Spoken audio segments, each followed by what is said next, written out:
Olá, nós vamos iniciar agora o estudo da cinética química. O ramo da cinética é um dos ramos da química que estuda a velocidade com a qual uma reação química se propaga no tempo, ou seja, a velocidade com a qual os reagentes são convertidos em produtos.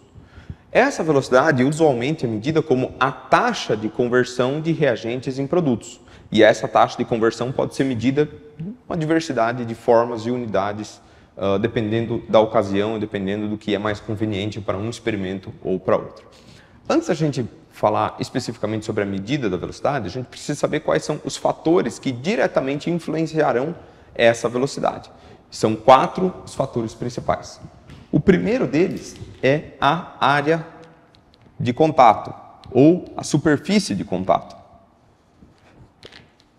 Por que esse fator influencia na velocidade? Porque se você tem reagentes que estão inicialmente separados no espaço, para que eles reajam e formem produtos, é imprescindível que esses reagentes se encontrem no espaço.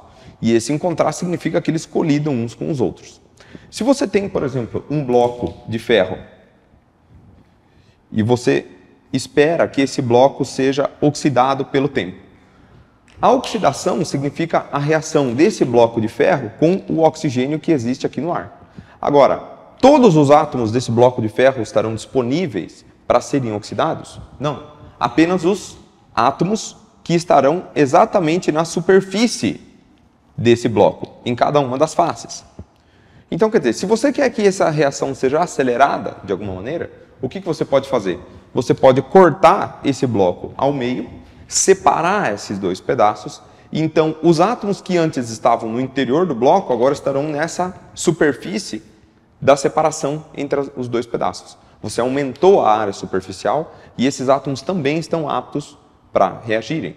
Então, quer dizer, quanto maior for a área na qual os reagentes podem se encontrar, maior vai ser a velocidade de propagação da reação. Um exemplo poderia ser também você ter dois sistemas, por exemplo, como se fosse uma ampulheta, em que aqui você tem o reagente A e aqui você tem o reagente B. Não interessa as quantidades que você tenha de A e de B para a reação química, ou para que a velocidade dessa reação química seja medida, e sim o tamanho dessa área aqui. Se você quer que essa reação química seja acelerada, nós precisamos aumentar essa área superficial, de modo que mais átomos possam se encontrar simultaneamente no tempo, fazendo com que a taxa de conversão dos reagentes em produtos seja maior. Então, quanto maior a área de contato, quanto maior a superfície de contato entre os reagentes, maior é a velocidade com a qual eles se transformam em produtos.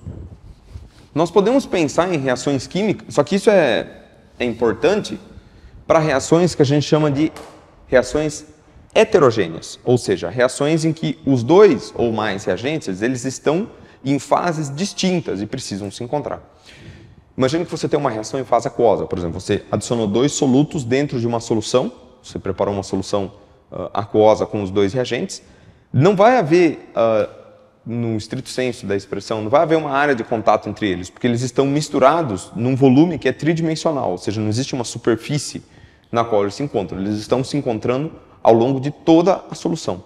Então, nesse caso, o conceito de área de contato não vai influenciar na velocidade, mas o que vai influenciar?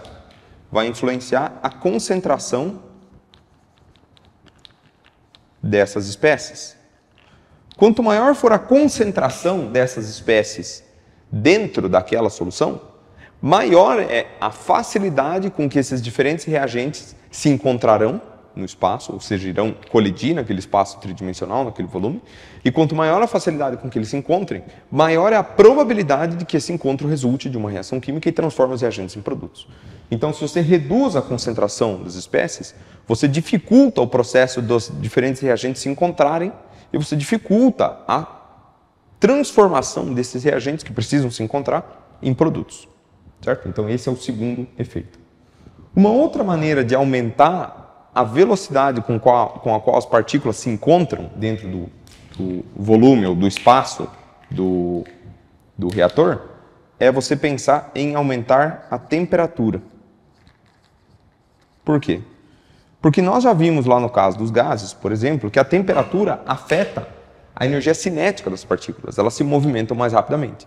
Então, mesmo que a concentração seja mantida constante, se nós aumentarmos a temperatura, nós vamos fazer com que essas partículas se movimentem mais rapidamente, elas vão colidir mais vezes, numa mesma unidade de tempo. Quanto maior for a temperatura, mais colisões essas partículas vão sofrer com as partículas que estão em volta dela, e quanto mais colisões, também aumenta a velocidade da reação química. Por quê?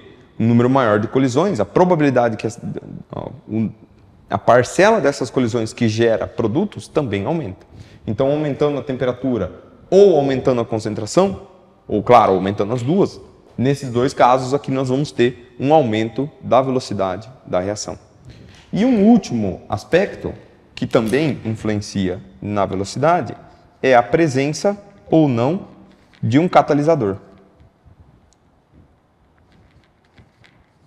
O catalisador, propriamente dito, ele não é nem um reagente, nem um produto. Ele é uma espécie externa à reação química. Mas ele, de alguma maneira, interfere no andamento dessa reação, de modo que aquela reação ocorra mais rapidamente. Então, quer dizer, para uma reação que tem a mesma área de contato, no caso de heterogênea, a mesma concentração, no caso de homogênea, e a mesma temperatura, a presença do catalisador vai aumentar a velocidade com a qual essa reação se propaga no tempo. Logicamente, a gente pode ter o efeito contrário do catalisador, que seria a presença do chamado inibidor. Então, o inibidor, ele é a substância que, colocada dentro da reação, tem um efeito contrário do catalisador, ou seja, ele vai retardar a velocidade da reação, ele vai retardar a taxa com a qual os reagentes são convertidos em produtos. Então, quando nós queremos estudar a velocidade em termos quantitativos, fazer uma medida disso, nós temos que ter em mente esses 4 fatores como fatores que afetam diretamente a medida da velocidade. Depois nós vamos encontrar maneiras para quantificar o efeito de cada uma dessas alternativas aqui.